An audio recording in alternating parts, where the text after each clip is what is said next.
முரளியின் வாழ்க்கை வரலாறு. முரளி முழு பெயர் முரளி சித்தலிங்கையா. இவர் மே 19, 1963 பிறந்தார். சென்னையில் தமிழ்த்தாய் மற்றும் கன்னட தந்தைக்கு மகனாக பிறந்தார். முரளிக்கு 2 உடன்பிறப்புகள், ஒரு தம்பி, ஒரு சகோதரி. 5ஆம் வகுப்பு வரை சென்னையில் வசித்த இவர் 6ஆம் வகுப்பு முதல் 10ஆம் வகுப்பு வரை பெங்களூரில் படித்தார். இவருக்கு 14 வயதாக இருந்தபோது அவர் தந்தை திரைப்பட இயக்குனர் மற்றும் எழுத்தாளர் எஸ். சித்தலிங்கையாவிடம் உதவி இயக்குனராக சேர்ந்தார். சில காலம் எடிட்டிங் உதவியாளராக பணியாற்றினார். முரளி தமிழ், கன்னடம் மற்றும் ஆங்கிலம் 3 மொழிகளிலும் பேசுவார். முரளி தனது முதல் படம் இவர் தந்தை இயக்கிய பிரேம பர்வா 1983 தனது நடிப்பு வாழ்க்கையை தொடங்கினார். இருப்பினும் இயக்குனர் எரங்கி சர்மா இயக்கிய கெலுவினா ஹெச்சே 1982 முதலில் வெளியானது. பிலிக்லாபி அஜயா, பிரேம கங்கா, தைக்கொத்ததாலி, சம்பவி யுகே மற்றும் அஜய் விஜய் ஆகிய படங்கள் அவர் தமிழ் திரையுலகில் நுழைவதற்கு முன்பே கன்னடத்தில் நடித்தார். இவர் தமிழ் படம் முதல் படம் பூவிலங்கு.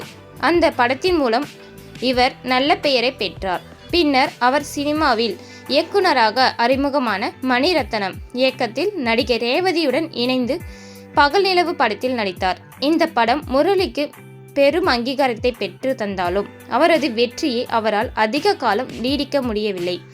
அவரது படங்கள் ஒன்றன் பின் ஒன்றாக தோல்வி அடைந்து கொண்டே இருந்தன. அந்த காலகட்டத்தில் அவர் இரட்டை ஹீரோவாக படங்களிலும் நடித்தார். அந்த படங்களை பார்ப்போம். கார்த்திக்குடன் வண்ணக்கனவு 1987, தங்கமணி ரங்கமணி 1989, எஸ்.வி. சேகர் மற்றும் நினைவு சின்னம் 1989, பிரபுவுடன் 1990 அவர் விக்ரமின் புது வசந்தம் படத்தில் சித்ரா மற்றும் ஆனந்தபாபுடன் நடித்தார். அங்கு அவர் எதிர்பாராத விதமாக ஒரு இளம் பெண்ணுடன் தங்களை கண்ட 4 நண்பர்கள் ஒருவராக நடித்தார். திரைப்படம் வெற்றியடைந்தது மற்றும் நட்பு சூழல் சம்பந்தப்பட்ட படங்களை தேர்ந்தெடுத்து நடித்தார். 1991 அவர் இதயம் படத்தில் நடித்தார். அங்கு தனது தாழ்வு மனப்பான்மை மற்றும் காதலை வெளிப்படுத்த முடியாத மென்மையான ஹீரோவாக நடித்தார். இந்த படம் மிகப்பெரிய வெற்றி அடைந்தது. பின்பு முரளி கிராமப்புற நாடக படங்களிலும் நடித்தார். அந்த படத்தை பார்ப்போம். சின்ன பசங்க நாங்க 1992, மணிக்குயில் 1993, மஞ்சு விரல் 1994, அதர்மம் 1994, என் ஆசை மச்சான் மற்றும் பூமணி 1996 இந்த படம் வெளியானது. பின்னர் 1997 காதல் நாடகம் காலமெல்லாம் வாழ்க மற்றும் சரண் இயக்கிய பொற்காலம் என்ற கிராமிய நாடகங்கள் உட்பட 3 படங்களில் நடித்தார். 2 படங்களும் விமர்சன ரீதியாக பாராட்டை பெற்றன மற்றும் பாக்ஸ் ஆபீஸில் பிளாக் பஸ்டர் அமைந்தன. அடுத்த ஆண்டு நீண்ட கால தாமதமாக தான் படத்தில் நடித்தார். காதல் நாடக படங்களில் காதலே நிம்மதி, பூந்தோட்டம், உன்னுடன் கிராமத்து நாடக படங்கள், ரத்னா மற்றும் என் ஆசை ராஜாவே உள்பட 8 படங்களில் நடித்தார். 6 படங்கள் தோல்வியடைந்தன. தினந்தோறும் சராசரி வசூலை எட்டிய அதே வேளையில் மிகவும் பரபரப்பான தேசிய கீதம் நேர்மறையான விமர்சனங்களை இருந்த போதிலும் பாக்ஸ் ஆபீஸ் மிகப்பெரிய தோல்வி அடைந்தது. 1999 சுதந்திர போராட்ட வீரன் மற்றும் கனவை கலையாத பாக்ஸ் ஆபீஸ் தோல்வி அடைந்தன. இதன் அடிப்படையாக வாழ்க்கை வரலாறு இரணியன் ஊட்டியில் அவரது படமும் தோல்வியடைந்தது.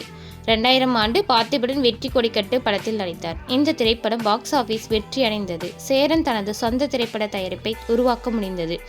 இத்திரைப்படம் விமர்சனங்கள் பாராட்டையும் பெற்றது மற்றும் செயல்பாட்டில் மாநில விருது மற்றும் தேசிய விருதை வென்றது. தொடர்ந்து நாடக திரைப்படங்களான கண்ணுக்குள் கண்ணாக மற்றும் மனுநீதி 2001 தோல்வி அடைந்தன. ஆனால் சொன்னால் தான் காதலா, ஆனந்தம், சமுத்திரம், அள்ளித்தந்த வானம் மற்றும் காதல் பூக்கள் உள்பட பல படங்களில் நடித்தார். இந்த படத்திற்கான சிறந்த நடிகருக்கான தமிழ்நாடு மாநில திரைப்பட விருதை முரளி பெற்றார். 2002 அவர் நாடகம் காமராசு நகைச்சுவை, சுந்தரா டிராவல்ஸ் மற்றும் குடும்ப படமான நம்ம வீட்டு கல்யாணம் ஆகிய படங்களில் நடித்தார். அடுத்து காதலுடன் 2003 தேவயானி தயாரித்து அவரது கணவர் ராஜகுமாரன் இயக்கிய படம். 2000களில் முதற் பகுதி முரளி பாக்ஸ் ஆபீஸ் தனது கவர்ச்சியை இழந்தார். மேலும் அவர் புதிய இயக்குநர்களுடன் ஒத்துழைத்து அவரது பல படங்கள் பின்தங்கினர் அல்லது கிடப்பில் போடப்பட்டன.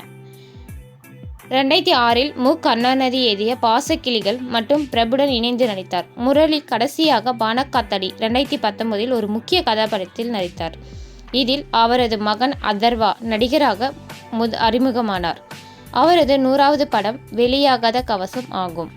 முரளி செப்டம்பர் 8, 2010 அதிகாலையில் சென்னையில் திடீர் மாரடைப்பால் இறந்தார். அவரது மரணம் தமிழ் திரையுலகம் மற்றும் அவரது ரசிகர்கள் அனைவருக்கும் பெரும் அதிர்ச்சியை ஏற்படுத்தியுள்ளது. அப்போது அவருக்கு வயது 46. உங்களுக்கு இந்த சேனல் பிடிச்சிருந்தா லைக் பண்ணுங்கள், சப்ஸ்கிரைப் பண்ணுங்கள். Thank you friends.